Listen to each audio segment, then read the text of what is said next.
Moadim les simcha les filles. Alors il est jamais trop tard, Nahon, pour une petite histoire pour des grands enfants comme nous. Alors je suis désolée, j'ai pas pu vous la délivrer avant Sukkot. J'étais un peu en course pour arriver à temps, comme nous toutes, je crois.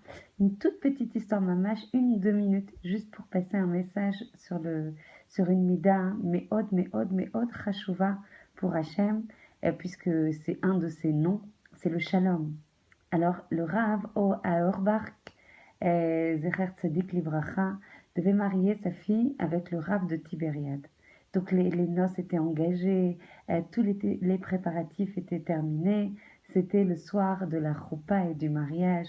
Donc, c'était c'était le summum de l'excitation, de la joie. Enfin, on pouvait réaliser tout ce qu'on avait préparé pendant des mois. Donc la fête battait son plein, etc. Et tout d'un coup, waouh, ce qu'on n'attend pas, ce qu'on n'escompte pas, c'est qu'il y ait un problème pendant la soirée, alors qu'on s'est attelé pendant des mois à préparer le plus méticuleusement, Nahon, la fête.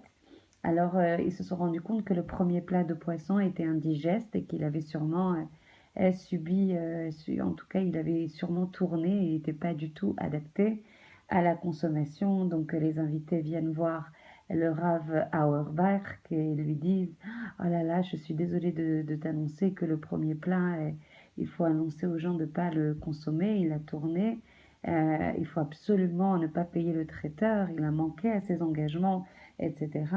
C'est indigne de sa renommée qu'un traiteur de sa renommée ne pourrait pas servir un plat aussi peu adapté à la consommation, etc.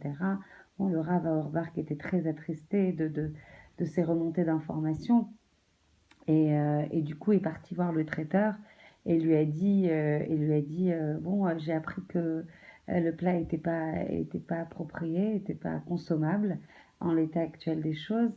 Alors regarde, alors on va conclure un deal, ok. Il va y avoir le Rav, le père du Khatan qui va venir te voir, le Rav de Tibériade, et il va te dire la même chose puisque les invités vont lui remonter cette information. Il va te dire: voilà, le plat est indigeste à la consommation, je ne vais pas pouvoir respecter mes engagements puisque tu n'as pas respecté les tiens, je ne pourrai pas te payer. Surtout, dit le Rav Auerbach au traiteur, ne dis rien, dis ok, ne rentre pas en fait dans une marloquette avec lui, poursuis surtout le shalom, ménage le shalom, ne lui dis rien, ne rentre pas dans cette discussion avec lui, dis-lui ok, beseder, et moi je te payerai l'ensemble des dépenses telles qu'on les a prévues avant ce problème. Je te payerai l'ensemble des plats tels que on l'a engagé au départ.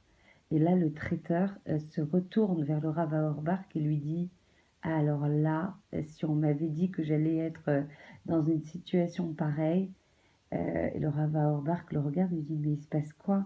Il lui dit: bah écoute, je sais pas quoi faire, Rav, puisque le Rav de Tibériade vient de venir me voir il y a 1 seconde à peine et il m'a dit exactement la même chose. Le Rav Auerbach va venir très peiné et va te dire: écoute, le Rav Auerbach va venir, il va te dire que il ne peut pas payer l'ensemble des plats vu l'état actuel de la situation et vu le poisson indigeste tel qu'il a été servi. Ne rentre pas dans cette discussion avec lui, dis-lui que c'est ok, ménage le shalom et t'inquiète pas, moi, je viendrai te payer tous les plats tels que ça a été engagé ensemble au début. Voilà la beauté du Ham Israël, voilà le côté meyouchad du Ham Israël qui veut à tout prix, à son détriment des fois, ménager le shalom. Un des noms d'Hachem est shalom et on doit faire dans toutes les situations possibles, même si c'est des situations qui nous, des fois, nous challenge, nous provoquent, rechercher à tout prix le shalom. Et en lien avec le cours de ce matin, à quel point il faut protéger le shalom dans nos maisons, de façon à construire notre maison dans le Derech HaTorah et avoir un chinour irréprochable, Be'ezrat Hashem, de nos enfants. Je vous embrasse très très fort.